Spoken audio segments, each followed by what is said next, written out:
Okay, we're doing this again. I am going to be talking about some movies before I go on vacation, and for some reason I'm recording it late at night because that's when I got my motivation to record this. Really fucking stupid, but hey, I don't deal my cards, I just play them. So let's play them. I saw Suzume, which is the newest Makoto Shinkai film, with a bunch of coworkers from work. It was fun. The the trip, not the movie. But we'll get to that in a second. I'm not a huge fan of Shinkai. Your Name and Weathering with You are not movies that I particularly enjoy.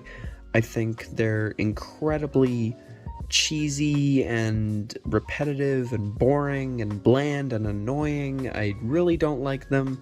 A friend of mine, who even likes Your Name, described it as schmaltzy, I think.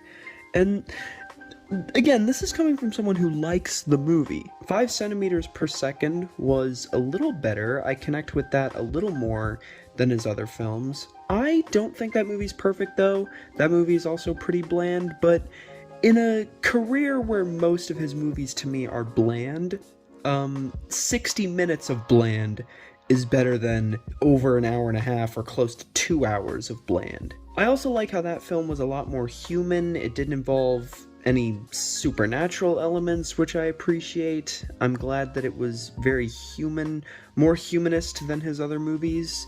It had great animation, the snow time sequences were great. I really enjoyed that shot of the rocket. Not a perfect movie, still pretty repetitive despite being only an hour with bland characters, so whatever. 6 out of 10 for that movie. The other two movies are 5 out of 10. I don't like either of them. Which cuts to Suzume.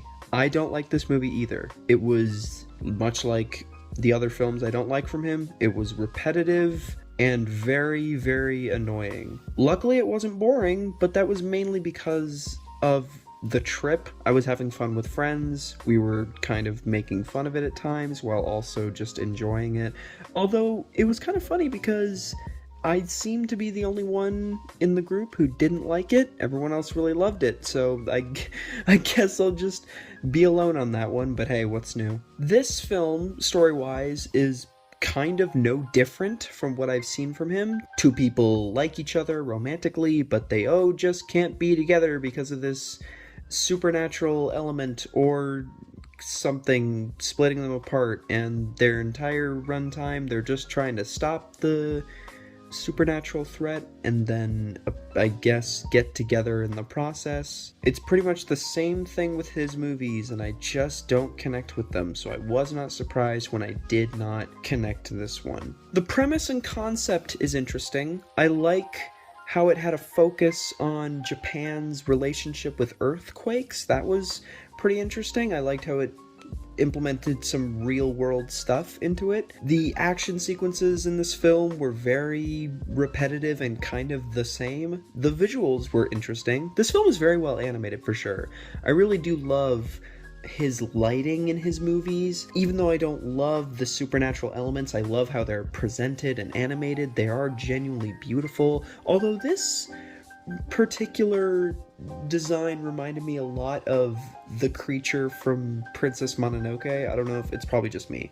But whatever. I liked visually what this film was doing, but at the end of the day, it's just candy. Sure, it's fine in the moment, but then later you're like, yeah, that's kind of it for me personally. I don't really find myself retaining much in terms of themes. It was very immature at times with its sense of humor. The writing, too, was just very annoying. It was just the typical romance of, do they like each other, do they not, or it was just the same shit I've seen before. There was a bizarre fixation on romanticizing a chair in this movie. I get why, okay, fans of the movie, before you fucking crucify me more than you probably have now. I get why, but it was just so stupid because the entire runtime I'm just thinking they're just building up like this girl to kiss the chair. Like she's gonna kiss the chair and it's gonna be seen as like a funny moment. And then it happened. Literally the next scene after I said it, it happened. And I saw it coming and it still made me laugh, but I was still thinking, that was fucking stupid. The voice acting didn't really do anything to stand out.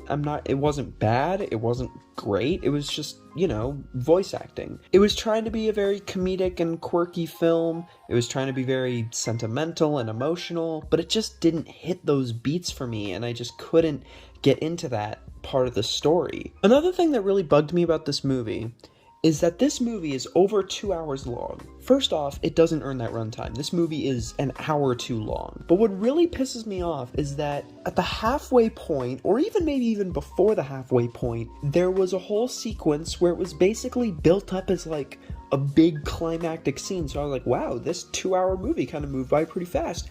And then I checked the time, and we went into the theater at around 7:50. It was 8:40 when I checked the time. I thought that we were about to be done with this over 2-hour movie, when in reality, we weren't even halfway done. I was so pissed off, because what the film was presenting us was communicated to be some sort of big climactic sequence. Like, the way that it was shown was giving off the vibe of, oh, this is the big final battle. The music, the scale, everything about it contributed to this tone that it eventually just went like, oh no, that wasn't actually the end. We still have so much more to do. And then it became the same fucking road trip movie. The thing that really pisses me off the most about this film is that both halves are completely the same. The first half is like a quirky road trip comedy, and then it ends in a big giant climactic sequence with a red alien monster thing. And then the second half is a quirky road trip comedy that ends with a climax that involves a big fucking red monster thing. It's literally the same fucking movie, twice. And I wouldn't be as pissed off about this if I didn't watch 5 centimeters per second. Knowing that he can make a movie that's an hour long and have it be interesting, I'm just kind of thinking, you could have cut the entire first half, retooled the second half, and it would have been a much more digestible film. I try not to say that movies waste my time, because honestly, people who say, oh, that movie was a big waste of my time, it stole my life hours, the hours that it stole from me back. I'm just thinking, dude, what were you gonna fucking do that was so different with those hours?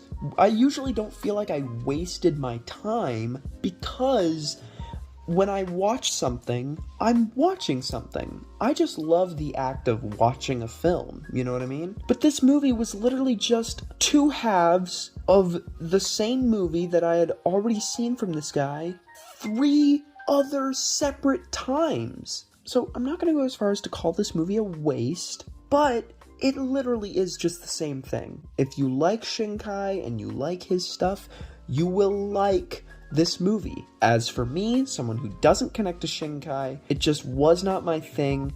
Aside from great animation, great lighting, visually this movie being genuinely pretty stunning, I found the writing and story and characters to be bland, repetitive, and very fucking annoying. It just wasn't my thing. I'm sorry to sound so, aggressive in my opinion, but I want to be honest with myself, and I want to be honest about my opinion. This just didn't work for me on any level. I enjoyed watching it with my friends. That was a great time. We watched it at a great theater. I got to order food from my seats. That was pretty nice. I don't usually get to experience that. So yeah, the experience of watching it, A1, had a great time. But the movie itself, if I had watched it anywhere else, I probably wouldn't have finished it, and I wouldn't have regretted that either. So yeah, I'm gonna give this a 5 out of 10. I would give it a 4, but at the end of the day, I mean, the movie does hit its beats. Thematically, it makes sense. There are interesting concepts. As a movie, it's, well done, but the experience of it really left me with nothing, which is just the same old Shinkai I know and a lot of people aside from me and maybe some others seem to love. So yeah, 5 out of 10 for this one. Moving on. Next up is Cocaine Bear. I guess the best way to start this is that there was a bear that ate some cocaine. And, yeah, that's kind of my review. 4 out of 10. This movie sucked. No. Yeah, this movie did suck. I really did not like the way this movie spent its runtime at all. When you go into a film called Cocaine Bear, kind of the only expectation that you know will not be disappointed is that there will be a cocaine-addicted bear, and based on the trailer, there were supposed to be some really cool or fun, crazy action sequences where a coked-up fucking bear kills people. And that is literally the one fucking thing I went into this film wanting. I knew this wasn't going to be one of my favorite films. I knew it wasn't going to be one of the best films of the year. I knew it wasn't going to be in the new Citizen Kane. All I wanted was something stupid, fun, maybe even self-aware, maybe even satirical, but I didn't go in expecting those two things, although this movie would be really cool if it did. But no, what I got was an hour and a half of people dicking around, occasionally, every once in a while, being interrupted by a fucking bear that sometimes, not all the time, kills someone on screen. And that was so unsatisfying. It doesn't help that the writing of this film was just so insistent on how funny it was. I can't tell you how many jokes that this film, actively paused itself for. There are scenes where I swear I remember there being pauses. You know, when you watch a TV show that has a laugh track when you're watching it on TV, but you buy the Blu-ray or the DVD and you turn off the laugh track because some of those have that option, and then you watch it without the laugh track, and then you notice just how many jokes have a fucking pause in between them, to a point where it's actually kind of fucking ridiculous and really uncomfortable and annoying. I swear to God, I remember there being at least 4 pauses for jokes every I don't know, fucking 20 minutes. It was really fucking irritating, because I'm just thinking, wow, you guys really think you're fucking funny. I don't know who wrote the film. What I'm looking up the right Jimmy Warden. Sorry dude, you're not very funny, although I can't be surprised. He did write The Babysitter Killer Queen movie, which was awful. So I guess I shouldn't be very surprised. Elizabeth Banks directing the film, not great. She was not a good addition. I don't really hate the directing of this movie. I just don't think it really did it any favors. The acting was all fine. The only character I really liked or was entertained by was Sid, played by Ray Liotta. He clearly understood what kind of movie he was in, and he kind of just lived it, and I really respect that. O'Shea Jackson Jr. was also decent. Everyone else was kind of just nothing. I didn't feel anything for any characters, obviously. Obviously, the only character I cared about was the bear. I remember the music being irritating.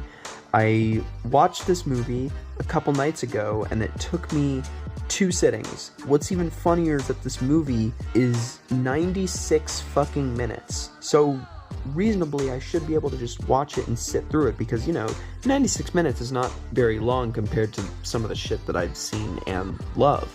But man, this movie was just a fucking drag.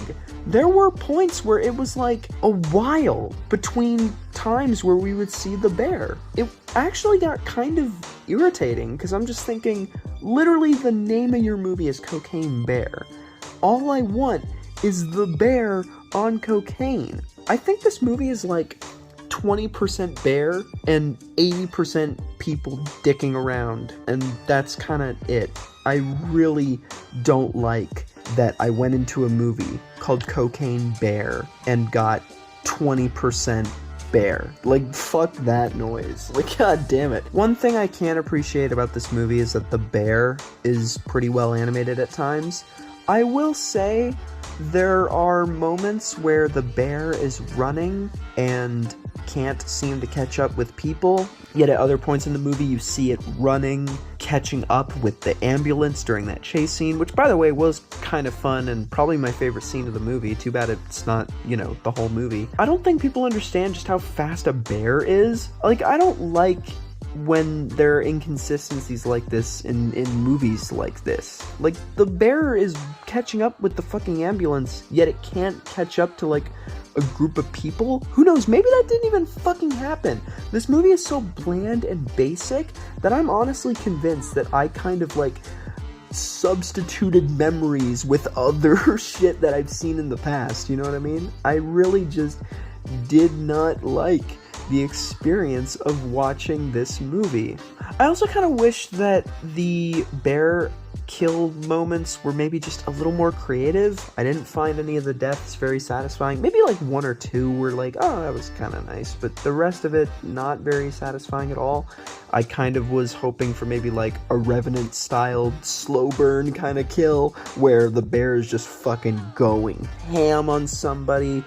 But most of the time, you're kind of just getting bland, basic, you know, animal bite shit that you've seen like 100 times. And again, it doesn't help that sometimes the bear is not animated like a real bear. Like, when I'm thinking of a movie like The Revenant, that bear moves really realistically, and by the way, that bear looks so much better in that film, whereas this one has some moments where it's like, dude, that is very obviously CGI.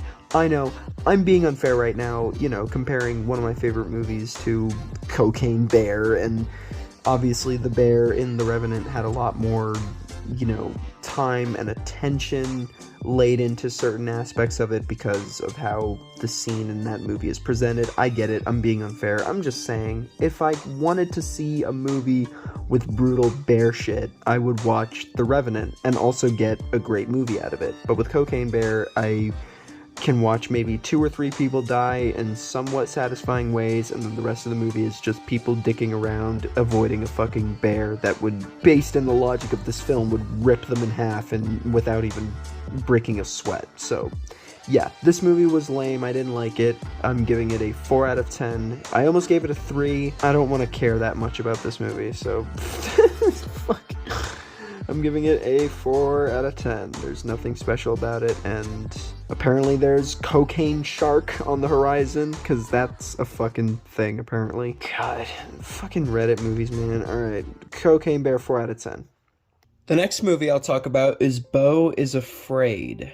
I'm recording this one in the daytime, so I'll be able to be a bit more loud and expressive. That's why my voice sounds different. This is the tertiary film from Ari Aster. He directed Hereditary and Midsommar, movies that I feel pretty good about mostly. I liked Hereditary, but I haven't seen it since it first came out, and I'm definitely not on like the masterpiece train that a lot of people are on. I enjoyed Midsommar a little more when I first saw it, but the theatrical cut was very poorly paced from what I remember. I remember scenes playing out in ways that I just had already seen before, and I just didn't really love everything that was going on. The payoffs were great, but then the setups were just kind of the same old shit that I've seen before. But then I watched the Midsommar director's cut, and I was much more impressed. The scenes that I remember being paced poorly were paced totally differently. The setups felt a lot more justified in how they were paced in the director's cut, which made the payoffs even more satisfying when I got there.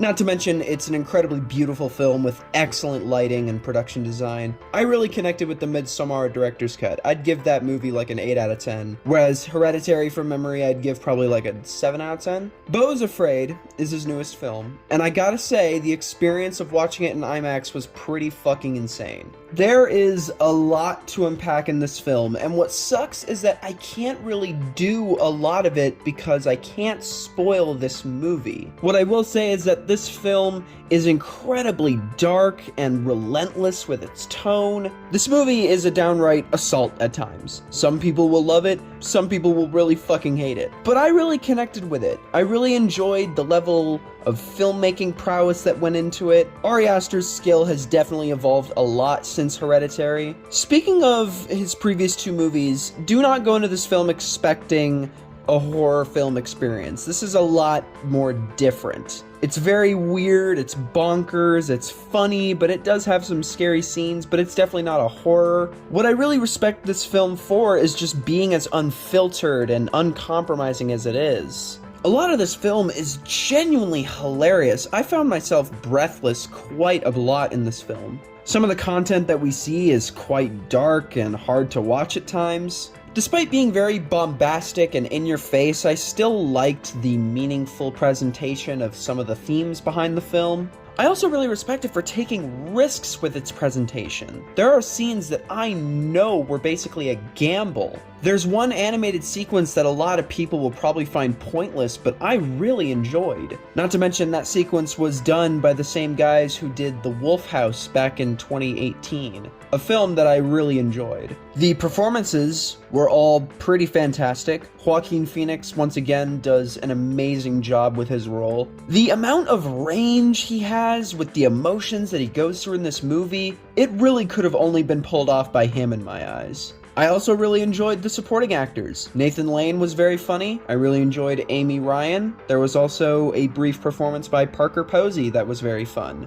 Another brief performance that I loved was from Richard Kind, who was absolutely fantastic in a movie called A Serious Man. And in this movie, he delivers probably one of the most entertaining monologues in the entire film. That entire scene was just really fun and engaging and funny. This definitely has a lot more production value compared to his other films. The layouts are very intricate, the details are definitely paid attention to. I really enjoyed the use of lighting and the colors. Every set had a unique personality that I really connected to. I do have a couple of issues with this film. It's certainly not a perfect movie. Even though I loved seeing this film in IMAX with some friends, I do question how exactly I'm going to take the runtime on a second watch. Because being in an IMAX theater is really immersive, and sometimes seeing a film in there makes it better than it would be if I watched it otherwise. And since I really enjoyed seeing this movie, I will be seeing it again, and I don't exactly know in what scenario that would be. So if I end up watching it at home, I just don't know how much this will hold up, especially with its colossal runtime. And again, it does call into question just why some sequences were placed where they were. I really can't wait to read more into some interpretations that other people write. Maybe that'll help me go easier on the point of some scenes, but there were definitely a couple here and there that felt pointless, even ones that I actually really loved. Where I really started to feel the runtime for me was personally in the second act. So who knows, maybe all my issues lie in there. I also found some pretty bad CGI at times. There was a scene where something gets flipped over and it looked really goofy, but I will say that when the practical effects were being utilized, they were great. That's honestly all I can say about this movie without diving into spoilers. Again, I'm just not someone who likes spoiling movies with my reviews, so talking about this movie was going to be difficult from the get-go. But overall, I really connected with what this film was going for, and who knows, maybe I'll like it more on a second watch, or maybe I'll even like it less, I honestly don't know. It's something that I can't really pin down, it could go either way, but for now, I'll give it an 8 out of 10, it might change to a 7, I don't know, it could even go up to a 9, I honestly don't know, it really could go either way for me. But as it stands, it's currently my second favorite Aster film, with my favorite being the Midsommar director's cut, but we'll see where it lands in the future. And the last film I'll talk about in this video is Rye Lane. This is a movie that I was originally going to see at Sundance, but I think I either just didn't get a ticket, or they sold out, or it wasn't even playing online, but I do remember seeing it get great reviews. So I kept this movie in the back of my head, and it all of a sudden released, and I kind of just forgot about it. Until a few days ago when I watched it, so let's talk about it. Rye Lane is a comedy about two people who basically spend a day trying to get back at their exes, sort of. That's kind of all I want to talk about, because this movie is much more about them bonding. It's definitely a premise that I've seen before, but this movie executed it in a way that I actually connected with. The best part of this film was easily the presentation. The film was incredibly well shot, with a great use of lighting and colors. The production design, despite this being a low-budget film, was great. And with this being a directorial debut by Rain Allen Miller, I really did not expect this movie to be as well presented as it was. It honestly makes me really excited to see what she could create with a bigger budget in the future. The acting is all pretty fantastic. The performances by David Johnson and Vivian Opera are great. Their chemistry was also very well done. They had a great dynamic, they were very entertaining, and it didn't feel like actors just reading lines. The first act of this film was honestly really funny. I was just really into the tone and presentation and atmosphere that this film was showing me. The soundtrack is great. I really enjoyed some of the song usage. There was one scene in a restaurant that was honestly fucking gut-busting. There were points where I could barely breathe during that scene. The two other actors who were opposite our main characters were also just a great addition to that scene. The guy in the red shirt fucking made me lose my mind at least 4 times in that scene alone. It honestly makes me sad that he wasn't in the film at least a little bit more. This movie is just really charming. Its personality was contagious. It was hard not to start laughing at stuff that I didn't even conceptually find funny, but this movie kind of made funny with its charm. But that being said, there are some jokes that don't work for me, but that's just sort of the case with comedies nowadays. There was also a really hilarious cameo from Colin Firth as like a hot dog stand worker. That part really got me, so definitely check out this movie just for that alone. Now, despite the fact that I've been praising this movie a lot, I gotta do the me thing, and I gotta slam it for a minute, because this movie does do something that really pissed me off. Now, obviously, without spoiling the movie, there is a story point where it just went down a route that we have seen 100 million, quadrillion, billion, grillion, jillion, billion times. It was such an old fucking cliche that could have been easily fucking avoided if these characters just, I don't know, talk to each other, you know, the thing they've been doing this entire runtime, but no, they spend 20 minutes doing this fucking thing that could have just been relegated to 5 minutes or cut entirely, and it would have been so much better. This stupid fucking cliche is one of my huge pet peeves. Usually when this happens in a movie, I fucking hate it. There are a couple movies where this particular cliche is pulled off well. I won't name them because I don't want to spoil the cliche, although my tone of voice may be already spoiling it. But point is, there are movies that have done it well, but this movie does it very poorly. It was a waste of time. It made the movie seem so much longer than it was. This movie's 82 minutes, but this active point made it feel like over an hour and a half. It was such a fucking drag, especially in a movie that I was really loving up to that point. And then everything from that point on was just decent. It never really picked back up. I can't really name other issues aside from that, but my issue with it is so huge that it actively killed a big part of my experience with this film. Who knows, maybe I'm being over dramatic. I definitely will see this again to see if maybe I need to pick up on something that will make the choice to go down that route maybe a little more justified. I still really like the film and I would recommend it, but to the people who are calling this like one of the new best films of the year, I just wouldn't go that far personally. But hey, you do you, that's your opinion, I have mine, you can love it. I can also think it's pretty good, but not love it. I still really enjoyed a lot of this film. There isn't really a lot for me to go into. It's very simple. I would just recommend that you watch it. If I had watched this at Sundance, I would not have been disappointed. I'm giving it a 6 out of 10. It's really close to a 7. I want to give it a 7, but I'll just have to wait and see for that second watch because that particular story beat really fucked with me. And that's going to be it. Thank you so much for watching. When I get back from vacation, I'll get back to work on watching the Michelle Haneke movies. The ranked video will happen for sure. I don't know when. I just got to finish watching the movies and then write it. But yeah, that's all I got for. Stay tuned for that. I will continue to watch movies in theaters and talk about them. Thank you very much for watching this video. Love you all.